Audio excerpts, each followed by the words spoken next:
Bonjour et bienvenue pour ce deuxième webinaire de la semaine de la copropriété. Aujourd'hui, c'est l'ADIL de Loire-Haute-Loire qui va vous présenter les acteurs de la copropriété. Pour rappel, le webinaire s'organise de la façon suivante. Une présentation globale d'une vingtaine de minutes, suivie d'un temps d'échange d'une dizaine de minutes où l'on répondra à vos questions. Et petit point important, on n'aborde que des notions générales pour ce webinaire. Pour les cas particuliers, nous vous invitons à vous rapprocher de la DIL la plus proche de chez vous, qu'il s'agisse d'interrogations en matière de copropriété ou de tout autre sujet en rapport avec le logement. Et je vais laisser la parole à mon collègue Denis Taboureau. Merci Romain. Bonjour à toutes et à tous, je suis Denis Taboureau, directeur de la DIL Loire-Haute-Loire. Comme l'a indiqué Romain, je vais vous présenter aujourd'hui les différents acteurs de la copropriété. Qui sont-ils et quels sont leurs rôles et missions au sein de cette copropriété? Dans une copropriété, on retrouve trois acteurs majeurs qui font fonctionner l'immeuble. Le syndicat des copropriétaires, le conseil syndical et le syndic. Attention, leurs noms se ressemblent, mais leurs rôles sont très différents. Parlons d'abord du syndicat des copropriétaires. Le syndicat des copropriétaires est composé de l'ensemble des copropriétaires. Il est automatiquement constitué au moment de la création de la copropriété. En devenant copropriétaire, on devient automatiquement membre. Organe central de l'immeuble, il a pour principale mission de veiller à l'administration, la conservation et l'amélioration de l'immeuble, c'est-à-dire au maintien en bon état d'usage de toutes les parties communes de l'immeuble, aube d'entrée, cage d'escalier, parc, etc. Et des équipements et des éléments d'équipement comme la chaudière collective, les aires de jeu pour enfants. Il veille au respect du règlement de copropriété et il défend également l'intérêt collectif des copropriétaires. Le syndicat des copropriétaires décide notamment du budget prévisionnel, des travaux nécessaires à effectuer dans les parties communes, de la désignation du syndic, des modifications éventuelles au règlement de copropriété. Attention, toutes les décisions du syndicat doivent obligatoirement être prises en assemblée générale au cours d'un vote et sont ensuite exécutées par le syndic. Le syndicat dispose d'une personnalité civile propre, distincte de celle de chaque copropriétaire. À ce titre, il a pour obligation de souscrire une assurance responsabilité civile. En tant que personne morale, le syndicat des copropriétaires peut être tenu responsable de l'ensemble des dommages causés aux copropriétaires et aux tiers ayant pour origine les parties communes. Par exemple, des dommages qui pourraient arriver à un locataire. La responsabilité du syndicat peut être engagée donc devant le tribunal judiciaire.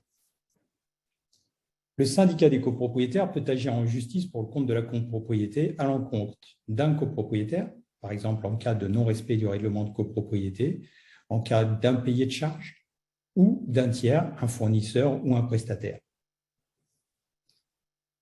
Pour la copropriété, une deuxième instance, le conseil syndical. Le conseil syndical, lui, est composé de copropriétaires volontaires et bénévoles. Ils sont élus en assemblée générale par un vote à la majorité absolue pour une durée maximale de 3 ans. Le conseil syndical est un acteur essentiel de la copropriété. Il assiste le syndic et contrôle sa gestion. Il assure aussi d'autres missions prévues par la loi et est représenté le plus souvent par un ou une présidente. Le conseil syndical est un organe obligatoire, sauf pour les petites copropriétés qui ne sont pas tenues de l'instituer. Pour rappel, une petite copropriété est une copropriété de 5 lots ou moins, ou dont le budget moyen sur 3 exercices est inférieur à 15 000 €.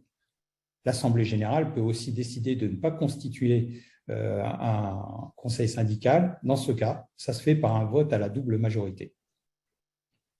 L'organisation du conseil syndical et son fonctionnement sont fixés par l'article 21 de la loi du 10 juillet 1965, soit par le règlement de copropriété. À défaut, l'Assemblée générale, par un vote à la simple majorité, peut définir son organisation.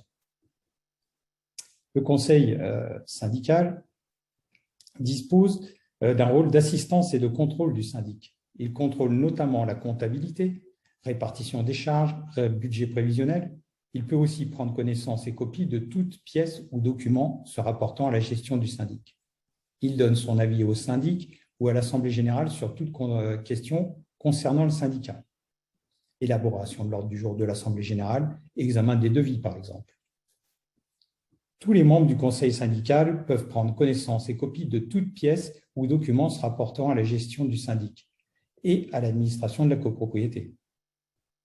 Lorsque le montant des marchés et contrats dépasse le seuil fixé et voté en Assemblée générale, vote à la majorité absolue, l'avis du conseil syndical est obligatoirement recueilli par le syndic. Le conseil syndical n'a pas de personnalité morale. Il ne peut donc pas avoir sa responsabilité engagée et ne peut pas participer à des actions en justice. Toutefois, le conseil syndical doit rendre annuellement compte de sa gestion devant les copropriétaires lors de l'Assemblée générale annuelle. Qui peut être élu membre du conseil syndical? Peuvent être élus membres du conseil syndical tout copropriétaire, les ascendants ou descendants du copropriétaire, le conjoint du copropriétaire ou son partenaire lié par un PACS, bien que n'étant pas propriétaire du bien eux-mêmes, le représentant légal du copropriétaire, par exemple un tuteur, l'usufruitier, le bénéficiaire d'un contrat de prêt à usage, le bénéficiaire d'un contrat de location-accession ou d'une vente à terme. Ce qu'on peut noter, c'est que chacun des membres doit souscrire une responsabilité civile dont le montant sera supporté par le syndicat des copropriétaires. Qui ne peut pas être élu membre du conseil syndical? Ne peuvent être élus membres du conseil syndical le syndic, les préposés du syndic, le conjoint du syndic ou son partenaire lié par un PACS, le concubin du syndic, les ascendants ou descendants du syndic, les parents du syndic en ligne collatérale jusqu'au deuxième degré, même s'ils sont copropriétaires, associés ou acquéreurs à terme. Et tout cela, c'est pour éviter les conflits d'intérêts. L'élection d'une présidente ou d'un président est obligatoire. Il est recommandé de procéder à sa nomination dès la première réunion du conseil syndical. Il est désigné parmi ses membres. Une fois élu, le président avisera le syndic de sa désignation et deviendra son interlocuteur privilégié. Il a les mêmes missions que les membres du conseil syndical, mais dispose de prérogatives spécifiques. Ainsi, il rédige le rapport annuel du conseil syndical annexé à la convocation d'assemblée générale et le présente aux copropriétaires lors de l'assemblée. Il tient et anime les réunions du conseil syndical. Il dispose d'une voix prépondérante pour l'exercice de la délégation de pouvoir mentionnée à l'article 21.1 de la loi du 10 juillet 1965 en cas de partage des voix du conseil syndical. Le président du conseil syndical peut également être amené à procéder à la convocation de l'assemblée générale dans les cas suivants. Lorsqu'après une mise en demeure, du syndic de convoquer une assemblée générale, celui-ci ne donne pas suite dans un délai de 8 jours. En cas d'empêchement du syndic ou en cas de carence de syndic uniquement si le règlement de copropriété prévoit une telle disposition. On voit donc le rôle essentiel du conseil syndical dans la vie de la copropriété et de son président. Dernier acteur, le syndic de copropriété. Alors, il faut savoir que la désignation d'un syndic est obligatoire dans toutes les copropriétés. Il est le représentant légal du syndicat des copropriétaires. Il assure la gestion administrative, financière, comptable et technique de la copropriété. C'est le mandataire du syndicat des copropriétaires. Il exécute donc les décisions prises en assemblée générale. Le syndic agit en tant que représentant du syndicat et doit assurer plusieurs missions. Les missions techniques, tout d'abord. Exécution des décisions d'assemblée générale, visite des immeubles, gestion des pannes et incidents en partie commune, gestion des sinistres et participation aux expertises, suivi et réception des travaux. Des missions comptables, établissement du budget prévisionnel, suivi du compte bancaire séparé, arrêté des comptes, règlement des fournisseurs, encaissement des charges. Des missions administratives, préparation et convocation des assemblées générales, préparation et tenue des réunions avec le conseil syndical, traitement des mutations au sein de la copropriété, gestion des appels et traitement des mails et courriels, négociation, souscription et gestion des contrats d'assurance, des contrats d'entretien passés pour le compte du syndicat, mise à jour des documents de la copropriété, tels fiche synthétique de l'immeuble ou le carnet d'entretien, et mise en ligne sécurisée des documents de la copropriété sur l'extranet de la copropriété. Et enfin, il assure des missions juridiques pour le recouvrement des charges impayées et pour la gestion des procédures judiciaires. Ce qu'on peut dire, c'est qu'il existe différents types de syndics. Toute personne physique ou morale peut en principe exercer les fonctions de syndic. On peut donc voir deux catégories de syndics. Le syndic professionnel, lui, est soumis à la loi Auguet de 1970. C'est une loi qui gère les professionnels de l'immobilier, soit en gestion de biens, soit en syndic de copropriété. Là aussi, hein, le syndic professionnel, ça peut être une personne physique ou une personne morale. Il doit être titulaire d'une carte professionnelle syndic de copropriété qui est délivrée par la CCI. Il doit justifier d'une garantie financière pour assurer les sommes versées par les copropriétaires et il dispose également d'une assurance de responsabilité civile professionnelle. Le syndic non professionnel, depuis le 1er juin 2020, le terme syndic non professionnel regroupe les notions de syndic bénévole et de syndicat coopératif. Seul un copropriétaire d'un ou plusieurs lots dans la copropriété qu'il est amené à gérer peut être syndic non professionnel. Si cette condition disparaît, le mandat devient caduc à l'exception d'un délai de 3 mois suivant l'événement. Durant ce délai, le syndic convoque une assemblée générale et inscrit à l'ordre du jour la question de la désignation d'un nouveau syndic. Le syndic non professionnel a les mêmes pouvoirs et responsabilités qu'un professionnel. Il est donc recommandé que ce dernier dispose donc d'une assurance responsabilité civile qui sera prise en charge par la copropriété. Il ne reçoit normalement pas d'honoraires, mais peut être dédommagé de ses frais et même recevoir une rémunération. Dans un tel cas, un contrat de syndic conforme au modèle type devra être établi. Faisons un petit zoom sur le syndicat de forme coopérative. Certaines copropriétés, elles, peuvent choisir de décider d'opter pour la forme coopérative. Dans ce cas, l'ensemble des copropriétaires participent à la gestion et à l'administration de la copropriété. Le syndicat de forme coopérative peut être créé soit dès l'origine par le règlement de copropriété, soit par une décision de l'Assemblée générale prise à la majorité. Lorsqu'un conseil syndical est institué, ce sont les membres du conseil syndical qui pourraient avoir été désignés par l'Assemblée générale choisissent parmi eux un président syndic. Lorsque le syndicat n'a pas institué un conseil syndical, l'Assemblée générale, à la majorité absolue, désigne le syndic parmi ses membres. Un autre copropriétaire peut aussi être désigné pour suppléer le syndic en cas d'empêchement de celui-ci. Le syndic et son suppléant sont l'un et l'autre révocables dans les mêmes conditions. L'Assemblée générale désigne également une ou plusieurs personnes physiques ou morales qui peuvent être des copropriétaires ou des personnes extérieures qualifiées, comme un expert comptable ou un commissaire aux comptes, par exemple. Et tout ça pour assurer le contrôle des comptes du syndicat. Donc, c'est une forme particulière de syndic de copropriété qu'on rencontre parfois au sein de certaines copropriétés. Plus globalement, donc, qu'on soit syndic professionnel ou syndic non professionnel, la désignation du syndic et son contrat comporte un certain nombre d'éléments. La question de la désignation du syndic doit être portée à l'ordre du jour de l'Assemblée générale, accompagnée du ou des projets de contrat de mandat. Ça, c'est l'article 14.4 du décret du 17 mars 1967 qui le décrit. Le choix du syndic se fera lors d'un vote à l'Assemblée générale.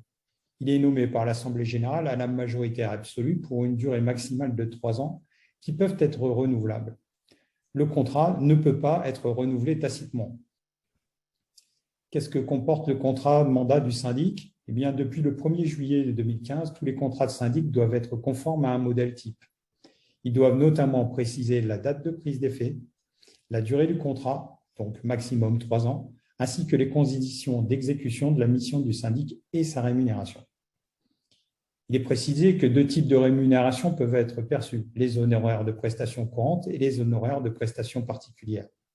Une fiche d'information sur le prix et les prestations devra être annexée au contrat. En outre, le syndic peut proposer au syndicat des copropriétaires des prestations que l'on appelle hors mission. Il s'agit par exemple de services de conciergerie, de l'établissement du pré-état daté en cas de vente d'un lot. Dans ce cas, il faut établir une convention supplémentaire qui est une convention de prestation de services qui est votée à la majorité simple. L'Assemblée générale, dans une même résolution, désigne le syndic ou le renouvelle dans ses fonctions et approuve son contrat joint à la convocation à la majorité absolue. Pour tout ça, il faut bien sûr étudier les différents contrats de syndic et mettre en concurrence des syndics. Donc, lorsque l'Assemblée générale est appelée à se prononcer sur la désignation ou le renouvellement d'un syndic, le conseil syndical procède à une mise en concurrence avant la tenue de l'Assemblée générale. Concrètement, comment ça se passe? Plusieurs mois avant l'Assemblée générale amenée à désigner ou renouveler le syndic dans ses fonctions, le conseil syndical se charge de consulter des syndics concurrents pour obtenir des propositions de contrat. Une fois établies, les propositions devront être envoyées au syndic par lettre recommandée avec avis de réception, afin qu'elle puisse être annexée à la convocation d'assemblée générale et faire l'objet d'un vote. Tout copropriétaire peut également consulter, même s'il n'est pas membre du conseil syndical. L'obligation de mise en concurrence repose bien sûr uniquement sur le conseil syndical. Ce n'est pas le syndic en place, c'est pas au syndic en place d'obtenir des devis de ses propres concurrents et de se mettre en concurrence avec ses confrères. Le conseil syndical peut être dispensé de cette mise en concurrence, mais pour ce faire, il faut qu'il y ait une décision prise en assemblée générale à la majorité absolue. À cette fin, le conseil syndical fait inscrire la demande de dispense à l'ordre du jour de l'assemblée générale qui précède la mise en concurrence des différents syndics. Alors, la mission du syndic prend fin à la fin de la mission pour laquelle il a été engagé, mais il pourrait prendre fin de différentes manières. Dans un premier temps, donc, c'est le non-renouvellement du contrat du syndic au terme de son mandat. Soit à l'initiative du syndicat des copropriétaires, donc le conseil syndical devra demander au syndic de convoquer une assemblée générale dans les 3 mois précédant le terme de son contrat pour faire désigner son successeur, soit à l'initiative du syndic lui-même. Le syndic est donc tenu d'informer le conseil syndical de son intention de ne pas renouveler son contrat au plus tard dans les 3 mois avant la tenue de l'assemblée générale. Il arrive parfois que les relations entre le professionnel et le conseil syndical ne permettent plus d'avoir une gestion correcte de la copropriété et c'est le bon moment de se séparer. Une autre façon de mettre fin au contrat du syndic, c'est la résiliation du contrat en cours de mandat. C'est plus rare, mais ça arrive quand les liens sont rompus très tôt dans l'exercice du contrat. Donc, le contrat de syndic peut être résilié par l'une des parties uniquement en cas d'inexécution suffisamment grave. Cette notion d'inexécution suffisamment grave est laissée à l'appréciation souveraine du juge en cas de procédure, bien sûr. Donc, elle est soit à l'initiative du conseil syndical, c'est donc une révocation. Le conseil syndical notifie alors au syndic par lettre recommandée avec accusé de réception une demande motivée de révocation de son contrat à l'ordre du jour de la prochaine assemblée générale en précisant là où les inexécutions reprochées. L'assemblée générale se prononce sur la question de la résiliation du contrat et, le cas échéant, fixe la date de prise d'effet du nouveau contrat de syndic au plus tôt, 1 jour franc après la tenue de cette assemblée générale. Ça peut être aussi une fin de mission à l'initiative du syndic et dans ce cas-là, c'est une démission. Le syndic notifie sa volonté de résiliation au président du conseil syndical ou, à défaut, à chaque copropriétaire par lettre recommandée avec accusé de réception, en précisant là où les inexécutions reprochées au syndicat des copropriétaires. En effet, sur proposition du conseil syndical et les assemblées générales tenues par le syndic, le syndicat des copropriétaires peut systématiquement refuser de voter un certain nombre de décisions, ce qui complique la gestion de la copropriété. Et donc, le syndic peut décider de ne plus suivre cette copropriété. Donc, dans ce cas-là, le syndic est alors tenu de convoquer une assemblée générale dans un délai qui peut être inférieur à 2 mois à compter de cette notification et inscrire à l'ordre du jour la question de la désignation d'un nouveau syndic. Pourquoi 2 mois? Parce que sous ce délai, le syndicat des copropriétaires doit contacter le nouveau syndic afin d'obtenir des devis pour la prise en charge de la copropriété. Et des réceptions des propositions, le conseil syndical les fait parvenir au syndic sortant pour inscription à l'ordre du jour de l'assemblée générale. Enfin, on a une possibilité de résiliation qui est faite suite à la nomination d'un administrateur ad hoc. Là, c'est une procédure qui est plutôt judiciaire. Lorsque la copropriété connaît des difficultés financières ou de gestion, le juge du tribunal judiciaire peut désigner un administrateur ad hoc afin qu'il prenne les mesures nécessaires à son redressement. Sa désignation entraîne de plein droit la cessation du contrat de syndic qui ne peut dès lors prétendre à des indemnités. Dans tous ces cas, lorsque les fonctions cessent, l'ancien syndic est tenu de remettre au nouveau syndic, dans un délai de 15 jours, la situation de trésorerie, les références des comptes bancaires du syndicat et les coordonnées de la banque de la copropriété. Ensuite, dans un délai d'1 mois, il doit transmettre l'ensemble des documents et archives du syndicat et dans un délai de 2 mois, l'état des comptes des copropriétaires ainsi que celui des comptes du syndicat après apurement et clôture.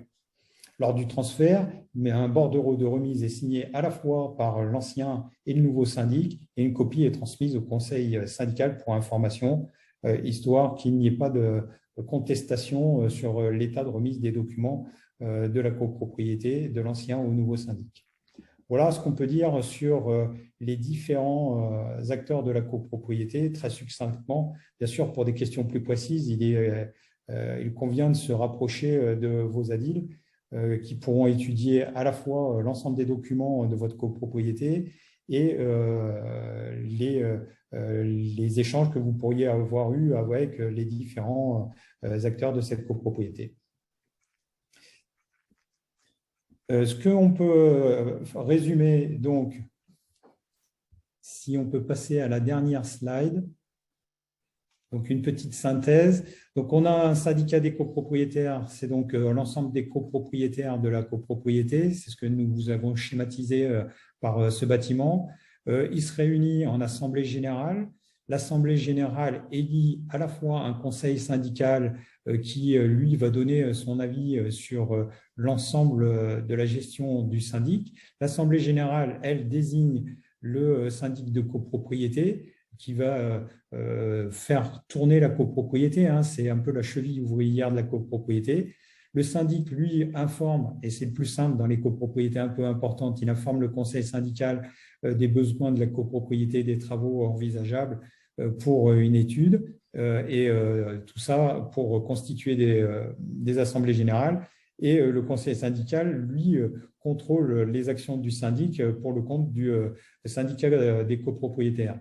Donc, ce qu'on pourrait dire, c'est qu'on a le syndicat des copropriétaires qui est le pouvoir législatif. On pourrait dire que le syndic, c'est l'exécutif. Et puis, notre conseil syndical, ça va être la Cour des comptes. Donc, si on fait un petit parallèle avec ce qui existe au niveau de l'État. Romain ? C'est très bien, c'est très clair. Alors, je regarde par rapport aux questions qui nous ont été posées. Alors, il y en a plusieurs qui ont demandé si c'était déjà possible de revisionner ce webinaire et la réponse est oui. On mettra le lien Zoom pour revisionner cette vidéo sur notre site internet et les liens apparaîtront des différents webinaires sur notre newsletter. Donc, nous vous invitons à vous inscrire à notre newsletter pour pouvoir revisionner, ou pour du cas visionner pour ceux qui ne seront pas disponibles les prochaines soirées.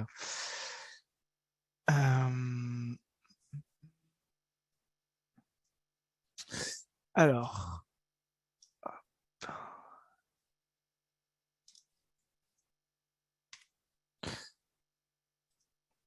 parmi les questions, on en a une.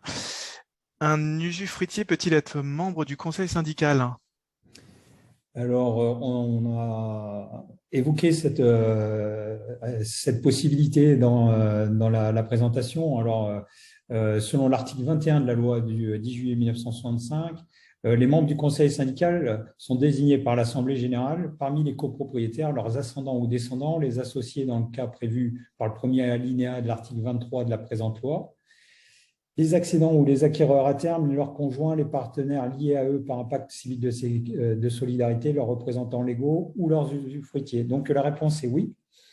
Un usufruitier peut tout à fait se présenter aux fonctions de membre de conseil syndical, bien sûr, et il présente sa candidature. Et quand on est candidat à quelque chose, il faut être élu. Donc, l'élection fera de lui un membre ou non du conseil syndical. C'est une décision qui est prise à l'Assemblée générale, je le rappelle, à la majorité absolue. Merci, Denis. Alors là, c'est vrai qu'il y a pas mal de questions. En tous les cas, il y a des cas assez précis, donc on ne pourra pas répondre à toutes vos sollicitations et on vous invite vraiment à vous rapprocher de votre ADIL pour avoir une information neutre et gratuite. Donc vraiment, on ne peut que vous inviter à vous rapprocher de ces structures. Alors, on a une autre question. Là, je pense qu'on ne pourra malheureusement peut-être pas apporter une réponse là-dessus. Quand on dépose une assignation pour faire annuler une AG, dans combien de temps est-ce qu'il y a un délai pour que le juge puisse rendre un jugement? Alors là, c'est bien sûr, ça dépend à la fois du délai qui est mis pour saisir le juge, des délais pour avoir une audience. Et une fois qu'on a eu l'audience, il y a un délai de réponse du juge. Selon l'encombrement des tribunaux, ça peut prendre plus ou moins de temps.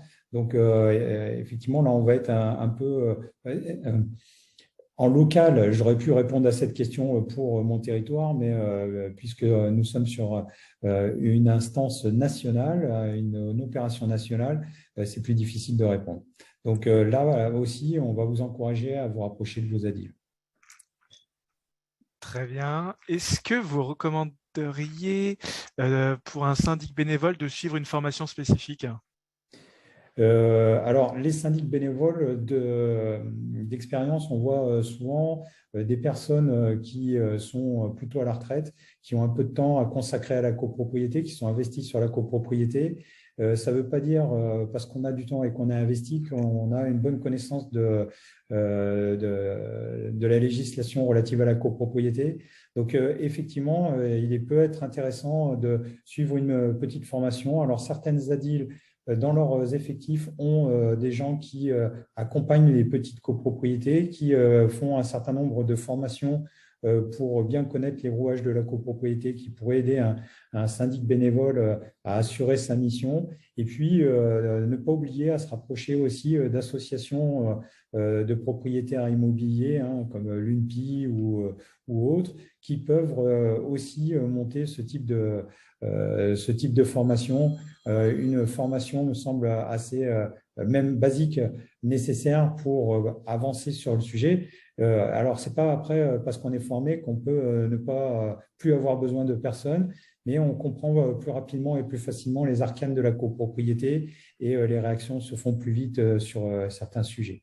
Je rappelle que les ADIL sont des organismes qui peuvent vous renseigner gratuitement, donc n'hésitez pas à venir nous voir en tant que syndic bénévole pour pouvoir enfin syndic non professionnel, hein, puisqu'on a vu qu'on recouvre deux choses, mais n'hésitez pas à venir nous voir pour ce genre de choses.